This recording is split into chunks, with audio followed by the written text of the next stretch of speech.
In the Ozark Mountains of 1964 Missouri, a thick fog lay over the steep slopes.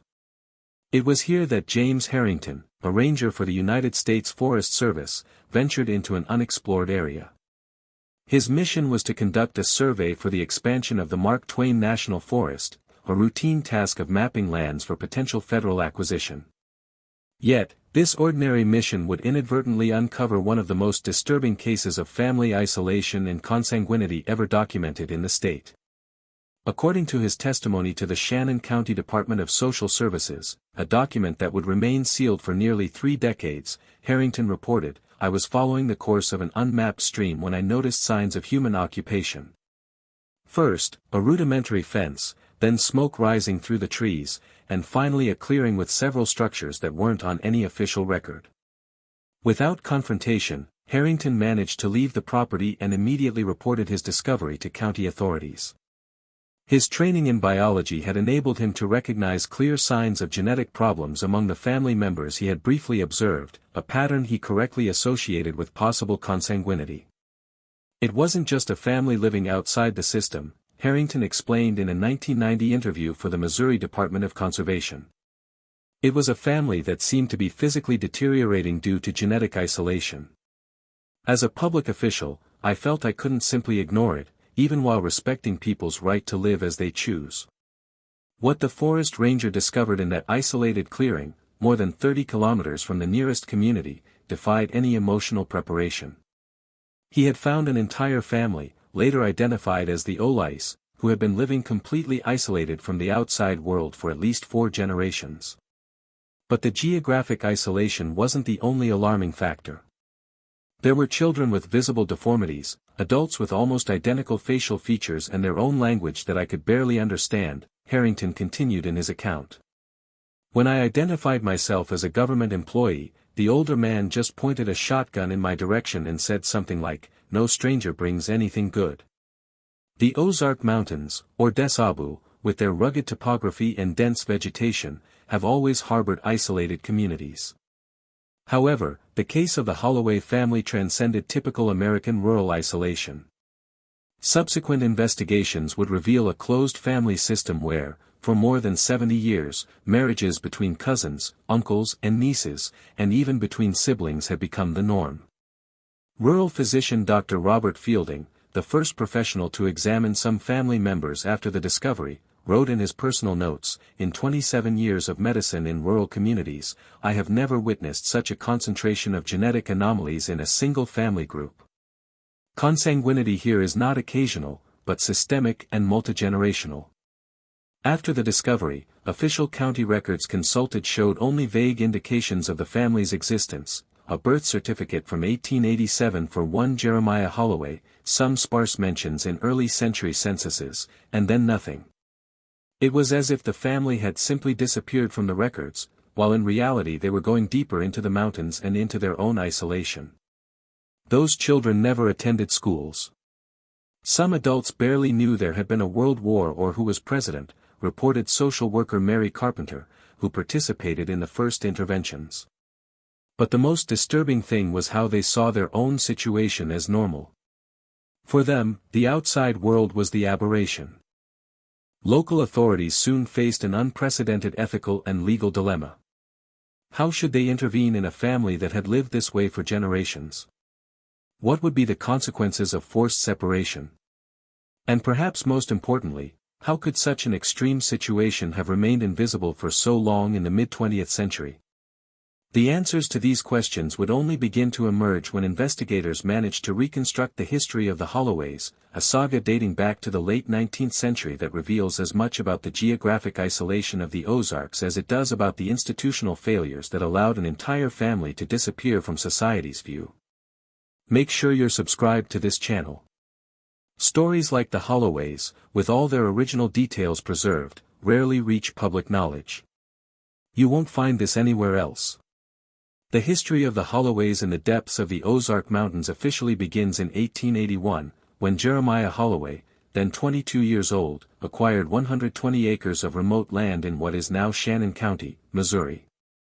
Records from the time, preserved in the State Historical Archive, show that Jeremiah paid a negligible amount for the property, land considered of little value due to the rugged terrain and extremely difficult access. What the documents don't explain is the reason that led Jeremiah to seek such isolation. Interviews with elderly residents of neighboring communities, conducted after the family's discovery in 1964, suggest Jeremiah may have fled criminal charges in Kentucky. A letter found among the family's belongings, dated 1882, offers clues. No one will find us here. We can live according to our own laws, away from the eyes of those who do not understand our way of life. Jeremiah didn't come alone. With him were his young wife Eliza, his younger sister Constance, and two male cousins, Isaiah and Thaddeus. This initial family configuration would be crucial to understanding what would happen in the following decades. The location Jeremiah chose for his property was strategically isolated even by the standards of the time. Situated in a narrow valley surrounded by steep elevations on all sides, access was only possible by a precarious trail that became impossible during the winter months. Geographer Dr. Wallace Humphrey, who studied the region in the 1970s, described the location as an extreme case of intentional geographic isolation, where every natural feature served as an additional barrier to external contact. Between 1883 and 1890, parish records from the distant Pine Grove Baptist Church show that Jeremiah occasionally came down to the community to acquire essential supplies. Pastor Jonathan Miller, who kept a meticulous diary, described Jeremiah as a reserved and distrustful man who spoke little and never brought his family to Sunday gatherings despite repeated invitations. The last mention of a visit by Jeremiah dates from April 1890. After that, the Holloways appear to have cut almost all contact with the outside world. Coincidentally, it was during this same period that the family's genetic isolation began to establish itself. Documents found on the property after the 1964 discovery revealed that around 1892, Jeremiah Holloway had formalized a union between his sister Constance and his cousin Isaiah. 2 years later, his own eldest daughter, then only 14 years old, was given in marriage to the other cousin Thaddeus, then 32. A diary belonging to Eliza Holloway, Jeremiah's wife, offers a disturbing glimpse into the mentality that was beginning to form. Jeremiah says that pure blood must remain pure, that the families in the valley are weak because they mix their blood with strangers. I pray that the Lord guides us, for I fear for the future of our children. By 1900, the Holloways had developed a small, self-sufficient community. They grew corn, beans, and potatoes on terraces on the slopes, they raised pigs and chickens, they hunted and fished in the nearby forests and streams. They built more cabins as the family grew, always staying within the boundaries of the original property. An official 1900 census briefly records the existence of approximately 15 individuals on the Holloway property, but the census taker noted that complete access to the dwellings was not permitted and that the head of the family demonstrated extreme hostility to government presence. It was probably the last time any official representative set foot on the property until the discovery in 1964. The Holloways' geographic isolation was reinforced by historical events. The Great Depression of 1929 economically devastated the region, causing many families to abandon their rural properties. The Ozark Mountains region, already sparsely populated, became even more deserted. During World War II, rationing and fuel restrictions further reduced traffic in remote areas. It was a period when many rural communities were forgotten by the authorities, explained local historian Timothy Warren in a 1970 article about the case. If a family was already living intentionally isolated, the combination of economic depression and war created the perfect environment for them to completely disappear from the records. And that's exactly what happened with the Holloways. As the decades passed, the family became more numerous, more endogamous, and more isolated. A rigid oral tradition replaced any formal education. A system of beliefs, mixing religious elements, superstitions, and justifications for consanguinity, solidified through the generations. They believed the outside world was contaminated, revealed one of the few members who managed to adapt to life outside the property after the 1964 intervention. Our elders taught that the family's blood was special, chosen, and that mixing it with strangers would bring disease and weakness. When James Harrington accidentally discovered the property in 1964, he didn't just find an isolated family. He found a social microcosm that had evolved separately for almost 8 decades, with profound genetic and social consequences that were only beginning to be understood. When authorities finally gained complete access to the Holloway property in October 1964, after weeks of tense negotiations, what they found shocked even the most experienced professionals. The family had grown to about 42 individuals distributed across 3 living generations, all direct descendants of the 5 original members who settled on the property in the late 19th century. Dr. Malcolm Harrison, a geneticist from the University of Missouri called as a consultant, documented in a confidential report that would only become public in 1991, the degree of genetic homogeneity observed in the Holloway family represents one of the most extreme cases of prolonged consanguinity ever documented in modern medical literature. Virtually all members exhibit some degree of manifestation of deleterious recessive characters. The technical language hid a disturbing reality. Among the 42 living members, 27 presented some type of physical or cognitive disability directly attributable to consanguinity. Fused fingers, syndactyly, severe facial deformities, congenital deafness, and various degrees of intellectual impairment were common, especially among the youngest, clear evidence of the progressive accumulation of recessive genetic mutations over generations. Martha Holloway, one of the older women in the group, born around 1910, provided investigators with details about the internal family structure. Her testimony, recorded on tapes later archived at the Missouri State Library, reveals a complex system of arranged unions. When a girl bleeds for the first time, she is ready to marry, Martha explained with disconcerting naturalness. The Council of Elders decides who marries whom based on the family's strength lines. The full siblings don't marry each other, only half-siblings, because that was written in the rule book. The mentioned rule book was found in the main cabin, a leather-bound manuscript with over 200 pages handwritten over decades by different family members. The document combined distorted elements of biblical texts, practical rules for life on the property, and elaborate genealogical records that served to plan future unions, apparently in an attempt to minimize some specific types of consanguinity while encouraging others. An anthropologist who studied the manuscript commented that it revealed an instinctive, albeit primitive, understanding of genetic risks combined with mystical justifications for practices the outside world would consider incestuous. If you also feel the weight of this story, comment now. Isolated ignorance can be the worst prison. Daily life on the Holloway property was marked by rigid routines and divisions of labor based on gender and physical ability. Children began working as soon as they could walk, initially assisting with household chores and progressing to heavier agricultural work as they grew.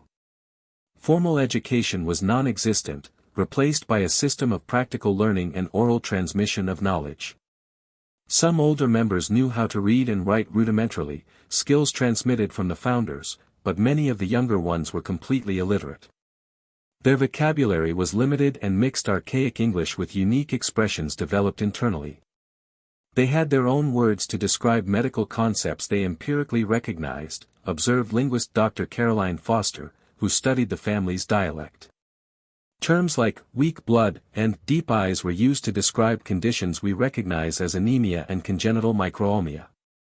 The family's diet, although sufficient in quantity, was nutritionally deficient, based mainly on corn, beans, pork, and seasonal wild foods. The lack of access to medical care resulted in high rates of infant and maternal mortality. Of the graves found in the small family cemetery, almost 60% belonged to children who did not reach 5 years of age. Statistically significant is the fact that as generations advanced, the proportion of births with complications increased, as did the rate of early mortality, a classic pattern of inbreeding depression observed in populations with a high degree of consanguinity. Perhaps the most disturbing aspect was the normalization of deformities and disabilities within the community. For them, the family traits were not seen as pathological, but as distinctive marks of belonging. Sarah Holloway, a girl of just 12 when interviewed by social workers, expressed confusion when questioned about her younger brother, who had been born with severe malformations. "Why are you asking about Jacob? He's like that because he has strong family blood. The joined fingers show he's a true Holloway." This normalization, combined with total isolation, explains why no family member ever sought external help, even in the most severe cases of illness or deformity. For them, the outside world represented a threat, not a source of assistance. The patriarch in 1964, Obadiah Holloway, grandson of Jeremiah, maintained rigid control over any contact with the outside. Interviews with younger members revealed that he frequently told terrifying stories about what happened to family people who got lost in the world of strangers, narratives that clearly served to discourage escapes or seeking external contact. When authorities finally gained access, they found a community that existed in almost complete self-sufficiency. They made their own clothes from cotton and wool, built furniture and tools using methods dating back to the 19th century, preserved food using salting and smoking techniques, and treated diseases with medicinal plants and practices that mixed empirical knowledge with superstition. It was like entering a time capsule, described Deputy Sheriff William Tanner, one of the first officers to enter the property. Except it wasn't just the way of life that seemed frozen in time. It was also the family's blood circulating and recirculating in the same closed group for generations. The discovery of the Holloway family in 1964 placed Missouri authorities before an unprecedented dilemma. The extent of isolation, the severity of health conditions, and the complex internal social system required intervention, but the case raised deeply challenging legal, ethical, and practical questions. There was no protocol for a situation like this, Richard Donovan, then Shannon County prosecutor, admitted years later. We were simultaneously dealing with possible child abuse, medical neglect, incest, but also with a community that had lived this way for decades with their own rules and with no apparent awareness of the illegality of their practices. The first phase of the intervention focused on emergency medical evaluations. A multidisciplinary team was assembled, including doctors, nurses, social workers, and legal representatives. In the first 72 hours after official access to the property, 8 critical medical cases requiring immediate hospitalization were identified, mainly children with severe congenital conditions who had never received adequate treatment. West Plains Regional Hospital improvised a special ward to receive family members. Dr. Elena Simmons, medical director at the time, reported in an internal memo, "We are treating conditions that we would normally only see in textbooks. Some of these children present anomalies so rare that our specialists had to consult medical literature to correctly identify them." One of the most emblematic cases was that of Timothy Holloway, a 7-year-old boy with advanced craniosynostosis, a premature fusion of the skull bones that caused dangerous intracranial pressure and progressive visual impairment. The condition, treatable if diagnosed early, had reached a critical stage. Timothy underwent emergency surgery which, according to medical records, most likely saved his life but too late to reverse all neurological damage. While the medical team dealt with the most urgent cases, judicial authorities faced complex legal issues. Consanguinity was clearly illegal under Missouri law, but the marriages had occurred informally without official records. Many family members didn't even have birth certificates. Judge Howard Brennan, assigned to oversee the case, initially opted for a cautious approach. Instead of immediate criminal charges, he issued temporary protection orders for all minors and ordered comprehensive psychological evaluations. "We are dealing with people who in many ways do not understand our legal or social system," the judge wrote. "Before we apply the full force of the law, we need to determine the degree of capacity for moral discernment within this extremely isolated context." This approach was not without criticism. The St. Louis Post-Dispatch published a scathing editorial questioning, "For how long did our society tolerate this abuse in the name of rural isolation? And now are we again failing these children by not holding the perpetrators accountable?" The separation of the family generated resistance. The older members, led by Obadiah Holloway, initially refused to cooperate. The continuous presence of sheriff's officers was necessary for several weeks. Even so, 3 teenagers escaped from state custody and tried to return to the family property, demonstrating the strong bond they maintained with their way of life. The psychological evaluation of adult members revealed consistent patterns. Dr. Harold Freeman, a psychiatrist who led the evaluations, reported, "We observed a combination of cognitive limitations resulting from both genetic factors and severe educational deprivation, associated with a rigid and isolated belief system that normalizes practices that mainstream society considers abusive." Particularly challenging was the question of legal capacity. Many adults had significant cognitive deficiencies but had developed adaptive survival skills within their restricted environment. Determining who could be legally held responsible and who should be considered a victim became a thin and complex line. After months of evaluations and judicial deliberations, an intermediate solution emerged. The youngest children under 12 were placed in state custody. Teenagers were directed to special educational transition programs. Adults with severe cognitive deficiencies were referred to specialized care institutions. Only 5 adults were formally charged with crimes related to child abuse and promotion of incest, all older men who made up the so-called Council of Elders. Obadiah Holloway, then 67, was sentenced to 12 years in prison in 1965, although he served only 4 before dying in the Missouri State Penitentiary due to cardiac complications. His last testimonies reveal a man unable to fully comprehend the criminal nature of his actions. "We only did what had always been done to keep the family strong and safe from the corrupt world out there." The Holloway property presented another dilemma. Legally, it belonged to Jeremiah's descendants, but determining the succession line was practically impossible. In 1967, the state of Missouri finally acquired the property through an eminent domain process, with the values deposited in a trust fund for the benefit of former family members. The lands were later incorporated into the Mark Twain National Forest, a pragmatic decision that also served to gradually erase the physical evidence of the isolated community. Today, few visitors to the forest know that walking certain trails they are passing through the almost invisible ruins of one of the most isolated and genetically closed communities in recent American history. For the Holloway children who were integrated into society, the transition was extraordinarily difficult. Many presented not only medical and cognitive challenges, but also profound cultural shock. Social worker Deborah Winters, who accompanied several of the children for years, wrote in her 1970 report, "Even after 5 years, some still manifest recurring nightmares about being taken by strangers. Concepts we consider basic, such as telephones, television, or even indoor bathrooms, were initially met with fear and distrust." The Holloway case exposed systemic failures in social and health services for isolated rural communities.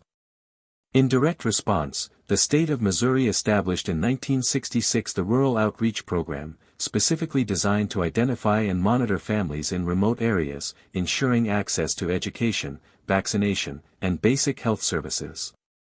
60 years have passed since the discovery of the Holloway family in the depths of the Ozark Mountains, but the ripples of that case continue to reverberate in medicine, in social policies, and more deeply in the lives of survivors and their descendants. Emma Holloway Patterson, who was only 5 years old when she was removed from the family property in 1964, is today one of the few former members who speaks openly about her experiences. Adopted by a family of teachers in Springfield, Missouri, Emma managed to overcome significant initial difficulties and eventually became a nurse, a professional choice she directly attributes to her personal history. "For a long time, I tried to forget where I came from," Emma confided in a rare 2010 interview. "But I realized that my story, however painful it may be, contains important lessons about how communities can disappear from society's view and how children suffer when we allow that to happen." Of the 42 family members identified in 1964, follow-up records indicate that only 28 were alive in 1980 and fewer than 15 in 2000. The significantly reduced life expectancy, especially among those with more severe congenital anomalies, is a somber reminder of the lasting impact of extreme consanguinity. Timothy Holloway, the boy who underwent emergency cranial surgery, lived until the age of 32 in a specialized institution.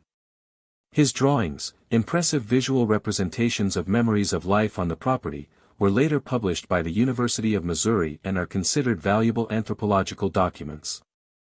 His works, with vibrant colors contrasting with often disturbing themes, present a unique perspective of life within the isolated community. Not all survivors found paths to adaptation. Records from the Missouri Department of Mental Health indicate that about 40% of adult family members who were institutionalized remain dependent on care for life. Others faced significant challenges of social integration even after years of therapy. Michael Roberts, a retired social worker who worked with several family members for over 2 decades, observes, "The Holloway case taught us that extreme isolation combined with consanguinity produces not only genetic effects, but also profound psychological and social effects that can persist for generations." Some of those who seemed less physically affected were in fact the ones who struggled most to build normal relationships outside the distorted family structure in which they were raised. The medical impact of the case extended far beyond the individuals directly involved. The extensive genetic and medical records collected from the Holloway family became study material in medical schools. The Ozark cohort study, begun in 1970 and continuing to this day, follows not only the original survivors but also their descendants, documenting how the genetic effects of prolonged consanguinity manifest through subsequent generations. Dr. Jennifer Lawson, a geneticist who has worked with the study since 1995, explains, "The data collected from the Holloway family has provided unique insights into more than 30 rare recessive conditions. In a very real sense, their suffering contributed to significant advances in modern genetic counseling and prenatal diagnosis." In the legal and public policy realm, the case catalyzed important changes. Missouri's Rural Community Protection Act of 1967, directly inspired by the Holloway case, established protocols for regular monitoring of remote areas and educational verification requirements for all children. Decades later, experts recognized that the legislation likely prevented similar situations. The original Holloway property, now part of the National Forest, became the subject of debate. In 2008, a proposal to designate the site as a historical landmark was rejected after intense discussions about the ethics of preserving a site associated with so much human suffering. Today, only a small informative plaque, discreet and easily ignored, vaguely mentions that the area was inhabited by an isolated community until the mid-20th century. The family cemetery, however, was preserved and restored in 2012 with simple headstones, a compromise between completely erasing history and respecting those who died there, many of whom were children who never knew any world beyond that isolated valley. For scholars of American social history, the Holloway case remains an extreme but instructive example of how geographic isolation can interact with cultural beliefs to create social microcosms that radically diverge from the norms of the broader society. Historian Dr. Catherine Henderson, author of Invisible Communities, Isolation and Identity in Rural America, argues, what makes the Holloway case so significant is not just its extreme nature, but how it illustrates processes of cultural and genetic isolation that occurred on a smaller scale in many American rural regions. The line between legitimate cultural autonomy and harmful isolation is often blurred, and the case invites us to examine that border more carefully. Perhaps the most powerful legacy of the case is its impact on public awareness of isolated communities. The Missouri Historical Society archives record a significant increase in reporting on forgotten populations in rural areas in the years following the discovery of the Holloways, a growing recognition that even in modern America, there are pockets of isolation where people can fall through the cracks of social protection systems. The lessons of the Holloway case remain relevant today. As Emma Holloway Patterson noted in her final testimony, the distance that separated our family from the world wasn't just in miles. It was a distance created by ignorance, fear, and institutional neglect. And that's a distance that still exists in many places if we have the courage to look. If you watched this far, it's because you enjoyed this story. Leave a comment saying, "I watched all the way through, so I can get to know you and see who really follows the channel." Don't forget to subscribe, leave your like, and share with friends who are interested in real stories that have remained hidden for decades. Your views and engagement are what make it possible to continue bringing these forgotten cases to light.